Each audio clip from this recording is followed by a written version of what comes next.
Ternyata anak-anak itu suka, yang dulunya hanya mempelajari teori, sekarang mereka langsung ke lapangan. Adanya kurikulum merdeka pasti ada problemnya. Dan nyatanya mampu mendongkrak sampai 70% dalam hal literasi dan 30% dalam hal matematika. Seperti itu, Bapak. Assalamualaikum warahmatullahi wabarakatuh. Om Swastiastu, salam nama budaya, salam kebajikan. Selamat datang di Sankes Santoso Podcast. Bersama saya Ubed pensiunan begal, calon rektor Universitas Santoso 2040. Saya di sini bersama Pak Bastomi, Menteri Pendidikan Santoso sekarang. Ya Pak Bastomi, gini kan Pak Bastomi.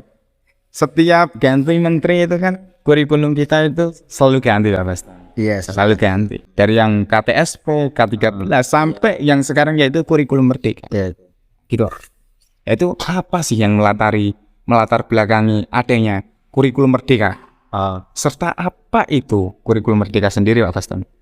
Sebenarnya ini kalau saya jelaskan cukup panjang, Pak. Tetapi ini saya persingkat, tidak apa-apa ya? Ya, Bang. Oke. Sebenarnya ya, kalau kita melihat sejarah pendidikan di Indonesia, itu kurikulum sudah berganti berkali-kali. Dan yang terakhir ini adalah kurikulum merdeka. Kurikulum merdeka sendiri itu merupakan lanjutan dari kurikulum darurat waktu pandemi waktu itu. Kalau kita melihat lagi ya, di PISA, itu ujian pendidikan di seluruh dunia, itu negara kita itu tertinggal dari negara-negara lain. Nah, maka dari itu pemerintah yang dalam Menteri Pendidikan ini mencoba untuk mengatasi permasalahan dalam pendidikan, yaitu kemampuan siswa yang berumur 15 tahun dan setara itu masih di bawah kompetensi. Maka pada waktu pandemi itu dibuatlah sebuah kurikulum darurat dan nyatanya mampu mendongkrak sampai 70% dalam hal literasi dan 30% dalam hal matematika. Seperti itu, Bapak. Maka ini kita lanjutkan dalam proyek kurikulum merdeka, yang mana kalau saya definisikan itu adalah kurikulum yang menitik beratkan pada skill, menitik beratkan pada bakat dan minat peserta didik. Oh, berarti intinya itu kurikulum merdeka itu ditekankan pada bakat dan minat peserta didik. Di samping itu, kurikulum merdeka ini memberikan keleluasan pada pendidik untuk menentukan bagaimana pembelajaran, bagaimana kurikulum yang sesuai dengan kebutuhan peserta didik.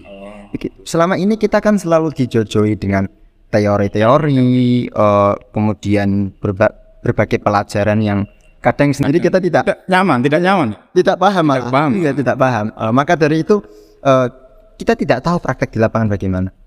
Maka dari itu kita mencoba mengubah itu semua, dari yang asalnya teori kita ubah juga memperhatikan sisi prakteknya di lapangan. Dan hanya teori tapi di lapangan juga perlu ya? Oh ya, perlu. Ya, sedangkan itu apa Mas Tommy? Gini loh, adanya kurikulum merdeka pasti ada problemnya. Iya, tentu. Problem kurikulum merdeka ini. Ya. Apa Pak Ustaz? Ya, problemnya banyak sekali, Pak. Ada pro kontra di sana. Tetapi bagaimanapun kita tetap melaksanakan kurikulum merdeka ini. Makanya pada awal mula ini kan kita menjadikan sekolah-sekolah percontohan. Tujuannya apa? Ya kita tahu bagaimana penerapan kurikulum merdeka di sekolah-sekolah percontohan itu. Kita evaluasi, kemudian kita coba terapkan di sekolah-sekolah yang sudah siap. Tetapi kita tidak memaksa, kita beri keleluasan pada sekolah-sekolah tersebut. Apakah mereka sudah siap atau belum? Kalau sudah siap, ya kita terapkan kurikulum merdeka. Sebenarnya kurikulum merdeka itu mudah, tetapi kita fokuskan pada pengembangan skill. Maka ada karakteristik dalam kurikulum merdeka. Ada kasus nggak Pak Westing di Indonesia tentang kurikulum merdeka yang tidak cocok apa? Sebenarnya secara umum kurikulum merdeka ini berkembang dengan baik ya. Seperti di beberapa sekolah ternyata anak-anak itu suka, yang dulunya hanya mempelajari teori, sekarang mereka langsung ke lapangan. Kita kasih pembelajaran berbasis proyek begitu. Coba bayangkan, ada anak sekolah kan di ajari bagaimana teori ekonomi, bagaimana teori berjualan, tetapi tidak tahu jualan. Kemudian kita coba arahkan mereka berjualan di toko. Langsung di lapangan. Apa tanggapan mereka? Mereka senang. Lebih asik belajar di luar daripada belajar Teori. ternyata seperti itu, Pak. Makanya ada karakteristiknya sendiri, Pak. Ada 3 itu, Pak, kalau tidak salah. Yang pertama, karakteristik dari kurikulum Merdeka itu 1, lebih fokus pada pengembangan skill. Yaitu melalui apa? Melalui potret pelajar Pancasila, profil pelajar Pancasila. Yang kedua, yaitu lebih ke pembelajaran esensial, materi-materi esensial. Jadi lebih dalam, tetapi tidak memaksa. Ketika satu pertemuan belum paham, ya kita lanjut ke pertemuan kedua masih dalam materi yang sama fokusnya. Dan yang ketiga adalah fleksibilitas. Yes, ya jadi disesuaikan kebutuhan lah. Sekarang closing statement, Pak Bes. Oke. Langsung closing statement. Nggak apa-apa ini. Oke, closing statement untuk kali ini ya. Ini kan kita tahu bahwa Indonesia itu kan sudah merdeka. Lebih dari 70 tahun. Tetapi praktek di lapangan pada realitanya ini kita belum benar-benar merdeka. Baik dalam hal ekonomi, pendidikan, sosial, dan berbagai lini lah.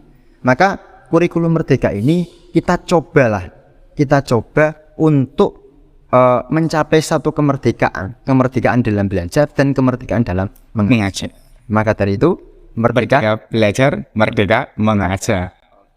Berarti bukan kurikulumnya yang merdeka, tapi kita yang merdeka. Oke, terima kasih.